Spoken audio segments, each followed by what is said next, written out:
All right.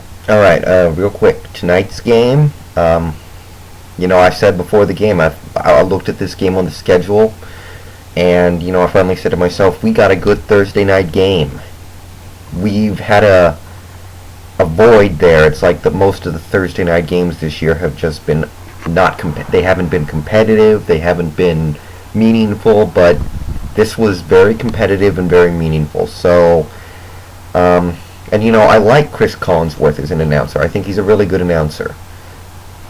I mean, when you compare him to most guys out there, like, I don't really like Joe Buck. I don't care for a lot of the guys out there, but Collinsworth, I think he knows what he's talking about. I'm a big Chris Collinsworth fan. So, NFL Network, Thursday night. I thought the weather was going to be a little worse. It was, obviously not favorable conditions, but I thought it was going to be worse. Let's see. Daniel Manning had the huge game, and it's looking more and more like it was never really about Hester. It was about the blocking of the special teams of the Chicago Bears. And that's a pretty common theme in the NFL when you think about it. I mean, Dante Hall, and all the other one-hit wonder kick returners. I think Azir Hakim was one of them. There are a bunch of other guys too. They would have like one great year and then fall off the face of the earth. It's not. It's very rarely has anything to do with that player. It's almost always about the blocking schemes. And I heard from the Bears fans, Hester is different. I don't see it. I mean, he's been pretty bad on kick and punt returns this year. He's done some stupid crap. Orton, still struggling. He did rally and put together a couple of nice drives that saved the day for Chicago, but he screwed up my parlay. I had the Bears -3 and the under on 45.5. So the Bears had the ball. They were up 21-17. There were 6 minutes left. If they had just run out the clock or driven down the field and kicked a field goal or scored a touchdown, my parlay would have come through, but he threw that stupid interception to Scott Vegeta. The Saints scored, the Bears had to score, and then the Bears scored in overtime, and goes my parlay. So thanks for that. I was in a message board during the game, and that place exploded after there was a fake punt, and Brad Maynard threw it down to the Bears' Adrian Peterson, and it looked like it was a catch, and it got ruled an incomplete, and everybody exploded. It's the right call. That was an incomplete pass. It's a stupid rule, but I hate it when referees get blamed for making the correct call on a stupid rule. Like, everybody hates the referee in the Tuck Rule game, pretty much, when the Raiders were going to beat the Patriots in 2001, but Tom Brady got saved on the Tuck Rule. That was the right call. The problem was the rule. The rule is a piece of shit, but it's the right call. So know who to blame before you start pointing the finger. I mean, just like in basketball in 2007 when Amari Stoudemire and Boris Diaw got suspended because they left the bench during a brawl, and that was just dumb, but it was the rule. And it's a dumb rule. It should be changed, but it's the right call. Matt Forte got hurt early, and he came back and was pretty ineffective. He had like 60 total yards. And, the Saints are a team you're supposed to be able to run against, so that was obviously a little disappointing for him. It's going to be a very fun Rookie of the Year race. You got Chris Johnson, you got Matt Ryan, you got Matt Forte, and I don't know who's going to win at this point. I think it's going to be very close, and we got a lot of worthy competitors. Drew Brees, he struggled from time to time. He had a bad first half. He had that one really bad red zone interception, but he bounced back, and he played pretty well. He led that go-ahead touchdown drive that very nearly won the game for the Saints.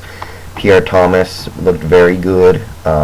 Even Reggie Bush was pretty productive when they got him the ball, which wasn't too much. This wasn't his night. I mean, on that crappy field, in that crappy weather, Reggie Bush is not the running back you want to use. He's, much better built for games inside the Superdome. But,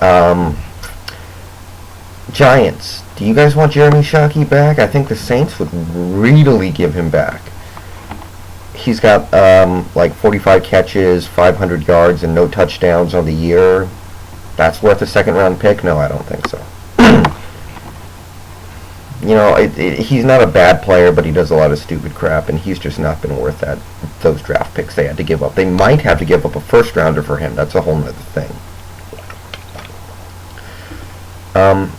And props to Kyle Orton for using Greg Olsen a whole bunch. He's, like I said, he's very talented. He has the ability in him to be the next great tight end. You just got to use it properly. And they did.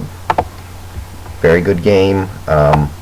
Competitive, obviously overtime, but Bears just wanted it more, and I think they're still alive in the playoffs. I think they're in a big tie with the Falcons and Cowboys, and it would be the Eagles if they didn't tie, but it's going to be very close.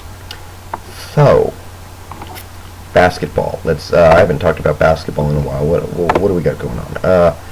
The Lakers are faltering. A couple nights ago they lost by 12 to the crappy Sacramento Kings, and they're barely beating some other bad teams, and people are freaking out. And I think everybody needs to chill back a little bit. The thing is, I think the best kept secret in the NBA right now is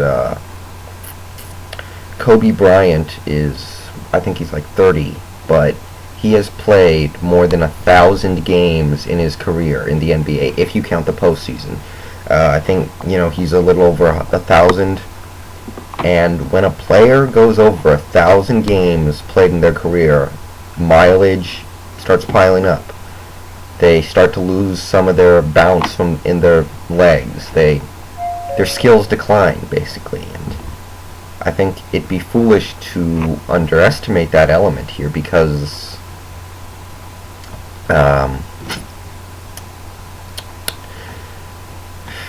it's happening to Tim Duncan this year too, to some extent. I mean, it's happened to pretty much all the great players. So when I look at this Lakers team, I know that they need to allow Kobe to just play the whole year in third or fourth gear, just kind of let him coast, take over every now and then, but for the most part he needs to coast. And when they get to the playoffs, he'll turn it up into 17th gear and just go all out. And he's going to be better in the postseason. Right now he's coasting. Right now the Lakers are coasting. They're not thinking about 72 wins. They're not thinking about setting records. They just want the first seed.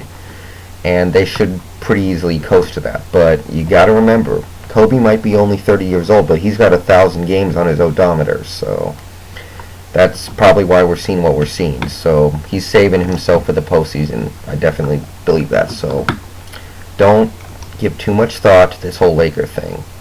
Now, I would, look at their defense and say, well, yeah, they kind of just step that element up, but they don't need a dominant defense to win. They need a good defense, and hopefully that'll come with time. They need to work out their starting rotation. I mean, do you have Odom starting? Should you use Radmanovich, Luke Walton? Should Farmar be starting for Fisher? A lot of questions to be answered.